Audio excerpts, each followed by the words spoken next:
Do you have a paranormal encounter you'd like to share with us? Send us an email with your story for a chance of it being featured on Weird World. For several months, a remarkable close encounter in the seaside town of Parkstone, Dorset, in southern England, remained a closely guarded secret. It wasn't government agents or military officials who kept this story under wraps. It was a 62-year-old housewife who feared ridicule from her neighbours.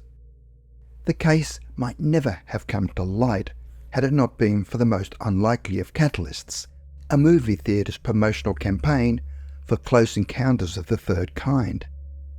What Mrs. Ethel May Field witnessed in her garden on the Seaview Road in September 1977 would ultimately capture the attention of UFO researchers for its exceptional detail and physical traces. Through her garden's clothesline, she'd have one of Britain's most compelling close encounters with what appeared to be an occupied alien craft, an encounter that would leave its mark not just in UFO records but potentially on her own body. It was approximately 11 p.m. when Mrs. Field stepped into her back garden to retrieve washing from the clothesline. Inside her home, her husband Morris, 68, and daughter Teresa, 24, were watching television, completely unaware of the extraordinary events about to unfold just yards away. The television reception remained undisturbed throughout the encounter, a detail that would later intrigue investigators. The first indication that something unusual was occurring came in the form of a distinctive humming sound that drew Mrs. Field's attention to the clear night sky. Approaching from the south-southwest direction, an object appeared that defied reasonable explanation. The craft design was unlike anything Mrs. Field had ever witnessed. A dish-shaped object, topped with a distinctive dome. While the rapid nature of events made some details difficult to recall, Mrs. Field believed that there might have been something on the dome, though she couldn't elaborate further on this particular feature. The object's dimensions, while difficult to gauge precisely, were estimated by Mrs. Field to match the width of her garden, approximately 22 feet across. The craft's altitude was relatively low, allowing for a remarkable level of detail to be observed, particularly regarding its occupants. The object's illumination was extraordinary and complex in nature.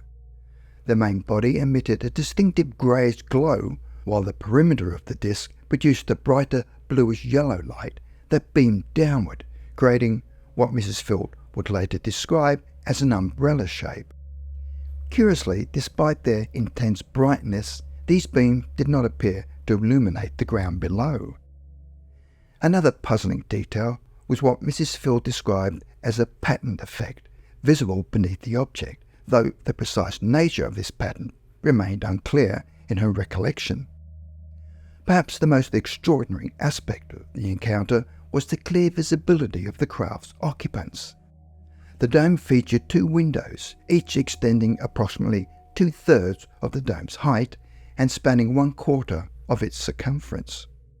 Within these windows, 2 humanoid figures were clearly visible, each occupying 1 window.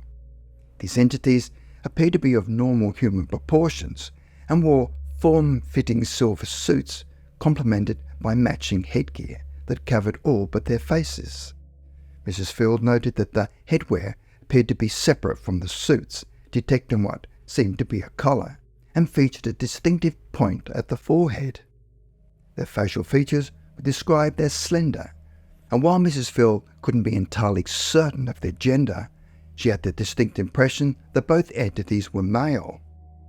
Their arms, visible down to approximately waist level, appeared normal in proportion and movement. Their hands seemed to match the colour of their suits, suggesting the presence of gloves, though Mrs. Field couldn't be entirely certain of this detail. The interior of the craft's cabin was illuminated by what appeared to be conventional lighting, remarkably similar to ordinary household lighting. The entity positioned on the right-hand side from Mrs. Field's perspective appeared to be operating some form of controls, while the actual control mechanisms were not visible to Mrs. Field. She observed this figure looking downward, his hands engaged in some form of activity below the window level. The other entity's attention was focused directly on Mrs. Field herself, creating a moment of extraordinary direct contact between her and the apparent alien being. As the craft reached a position directly above the far end of her garden, it paused in a hovering position. The intensity of the craft's lights prompted Mrs. Field to raise her hands, palms facing outward, to shield her eyes. It was at this moment that several unusual physical effects occurred. Mrs. Field experienced a slight sensation of heat on her hands, accompanied by a distinct trembling or vibration of the ground that lasted for just a few seconds.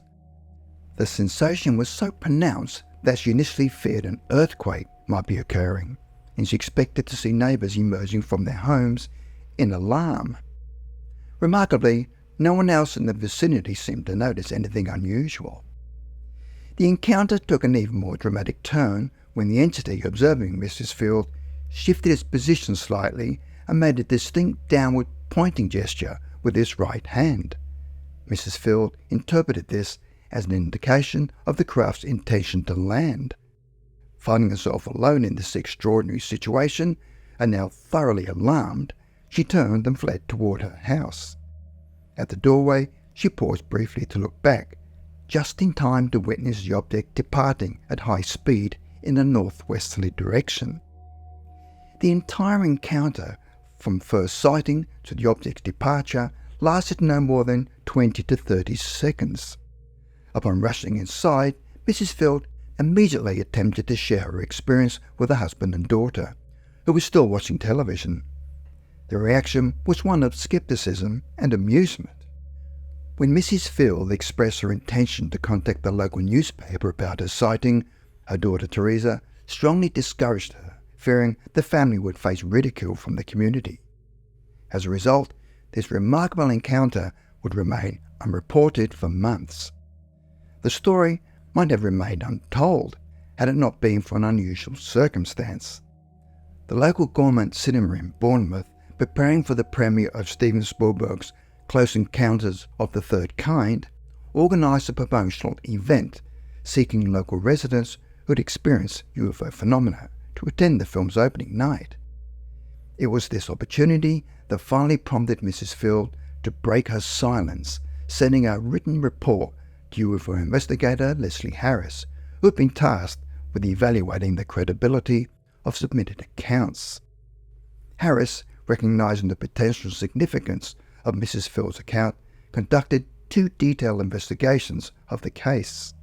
The first interview took place on Wednesday, March the 22nd, 1978, during which he recorded their conversation.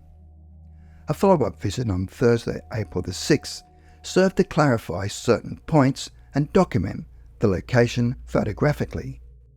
Perhaps one of the most intriguing aspects of the case emerged during these investigations: the possibility of physical effects from the encounter. When Harris first arrived at Mrs. Field's home, she apologised for being unable to shake hands due to a skin infection. After their initial interview, she revealed that this condition had begun the week following her encounter, starting as a small spot in her left palm. The condition had progressively worsened until both hands were affected, becoming raw and extremely painful. Her doctor diagnosed the condition as dermatitis and treated it accordingly. Significantly, Mrs. Field never explicitly claimed that a skin condition was caused by the UFO encounter. She mentioned it only as an afterthought and maintained that she was keeping an open mind about its cause. However, several factors made this aspect of the case particularly interesting to investigators. The condition had begun as a spot in the palm of her left hand, the same hand she had raised towards the craft, with this palm facing outwards, during which she felt a sensation of heat. The condition then spread until both hands were affected. The timing of the condition's onset, the week following the encounter, and the fact that Mrs. Field had never experienced such a condition before raised intriguing possibilities. The medical definition of dermatitis as inflammation of the skin caused by localized irritation, such as external burning from the sun, X-rays, or similar factors, adds another layer of consideration to this aspect of the case. Once the story reached the media, it quickly gained national attention, though not without consequences. The press coverage introduced numerous inaccuracies, exaggerations, and outright fabrications that distorted the original account. One report falsely claimed that a saucer swooped on her, a dramatic misrepresentation of the actual events described. Reports of burns greatly exaggerated the actual condition of her hands. Perhaps the most egregious fabrication was the widely publicised claim that Coast Guard saw it too. This completely false addition originated from a chance remark during an interview with Radio Solent, when a reporter mentioned that his father, an auxiliary Coast Guard, had once seen a UFO in an entirely unrelated incident. What makes the Parkstone encounter particularly compelling is not just his extraordinary details, but the credibility of his witness. Mrs. Field sought no publicity for her experience. In fact, she actively avoided it. She made no exaggerated claims about her subsequent skin condition and cooperated fully with investigators while maintaining a desire to avoid further public attention. Her account, while lacking in some precise details, reflects the natural limitations of someone suddenly confronted with a phenomenon entirely outside their normal experience, observed under conditions of alarm and limited time. The case was classified as a close encounter of the third kind, funnily echoing the very film that had brought it to light. It featured several characteristics of interest to UFO researchers: the distinctive disc shape, humanoid occupants, physical effects, and communication attempts. The Parkstone incident remains one of Britain's most carefully documented close encounters, investigated through methodical research rather than sensational reporting. Like many such accounts, it occurred during the most ordinary of circumstances. In this instance, a housewife taking in her washing on a clear September night. As Leslie Harris noted in his investigation, Mrs. Field was simply a very normal 62-year-old housewife of limited vocabulary, attempting to describe an event which was real to her, an ordinary person confronted with something extraordinary.